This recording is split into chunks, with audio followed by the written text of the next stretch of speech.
Hey everyone, insight number 2, we're in Hosea 6. Now this particular chapter is again talking about that covenant love we have with Christ and how that sort of influences our life. But while we look at this one, think about how you think our spiritual survival depends on our relationship with Christ. Because this is something that President Nelson is passionate about. It's something that our leaders have talked often about in conference of the last few years.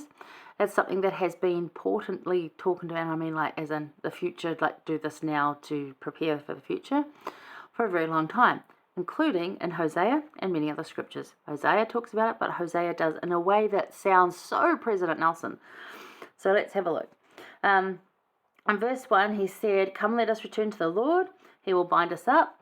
In verse 2, after 2 days he will revive us. On the third day he'll raise us, and we shall live in his sight. So it's that welcoming back every time, regardless of what we've been doing.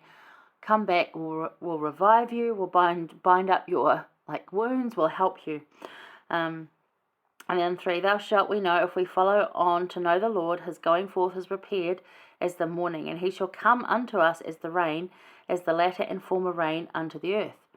Now, it's done like that because this is Israel, and rain in the desert is super important, and they have a raining season before summer and after summer, so like spring, autumn. If they don't have rain in those times, then it's a drought. It's that simple. They need rain beforehand to actually grow anything for summer, and then summer's like no rain, not a drop. And then come autumn or fall, they need rain again to replenish the earth and to grow winter crops.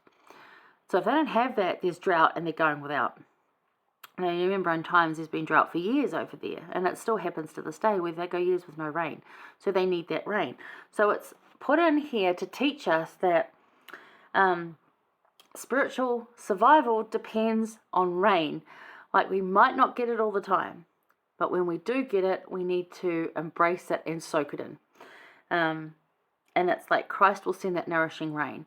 And you might not get it all day long or even all week long. You can immerse yourself in it, and we'll talk about that later. But yeah, that rain is important that comes from Christ. That having that before and after is why it said it, and it's brought up a couple of times. And that it's not a constant every day. We need to be prepared. It's that whole 10 virgins and their lamps. You have to be prepared. When the rain comes, you gather the water, because there's going to be a dry patch, and you're going to need the water that you've gathered. Otherwise, you're going to suffer. So that's what he's saying. Like, when it's good, yeah, the Lord will provide, but you need to prepare as well. There's something you need to do in there. And if you go over to verse 6, it says, "For I desired mercy and not sacrifice, and the knowledge of God more than burnt offerings." Now, if you look at the footnote, this is Joseph Smith translation, or no, actually, this is just telling us about it. Verse 6 takes you to Matthew 9:13. Yeah. So it's about desiring charity and loving kindness and knowledge and sacrifice. And this is Christ telling us that actually he doesn't just want a burnt offering. He doesn't just want us to tick boxes. He wants us to live the gospel. So, again, how do you think our survival depends on our relationship with Christ? Now, a good talk to look at this is the Overcome the World one from this last conference from President Nelson. That talks a lot about this and how to actually embrace that more. But as I've put down notes here, almost like reading recent conference talks, this one is. Our spiritual survival depends on our covenant relationship with Christ. He desires to give us mercy, not sacrifice. He wants true effort in living the gospel, not just box ticking. That's what it's saying there.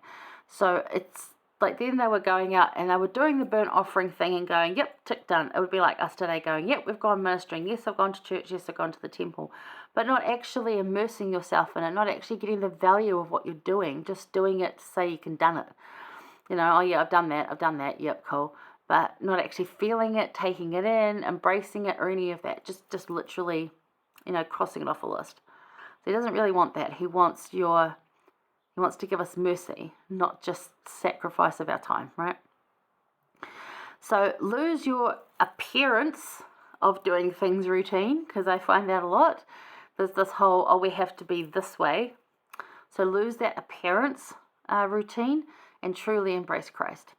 So don't worry what anyone else is thinking about. Don't worry what anyone else is doing. If they've got a perfect looking house, if they had great Halloween family costumes, or if, whatever's going on, or they're planning this massive family cruise for Christmas.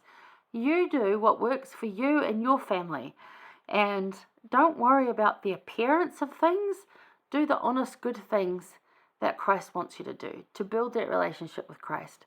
And if that means doing ministering, if that means doing Come Follow Me with a family, doing your scripture study with a family, doing prayers with a family, don't worry about them being perfect or that someone else's is better than yours.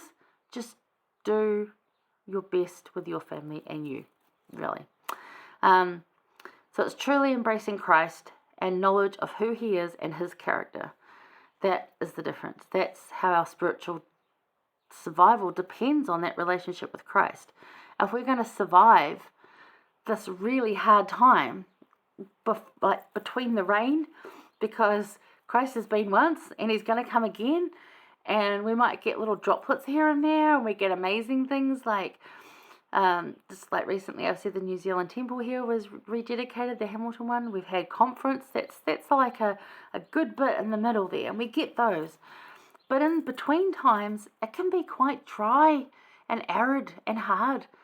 Whereas actually, if we have that good tank supply of that relationship with Christ, we don't have a famine. We might have a harder time, but we don't have a famine. So think of it like that.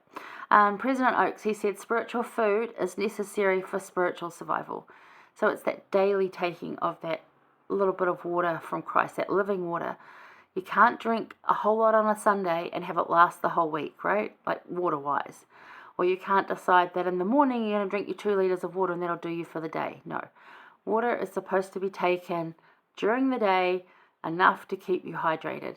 And it's the same with our relationship with Christ. It's not an all-at-once thing. It's a little bit during the day, often and always, that builds that hydration of spirituality that we need. So think about that. Alrighty. Hang around. We're going to go look at Hosea chapter 11 because there's some really good points there too. I'll see you there.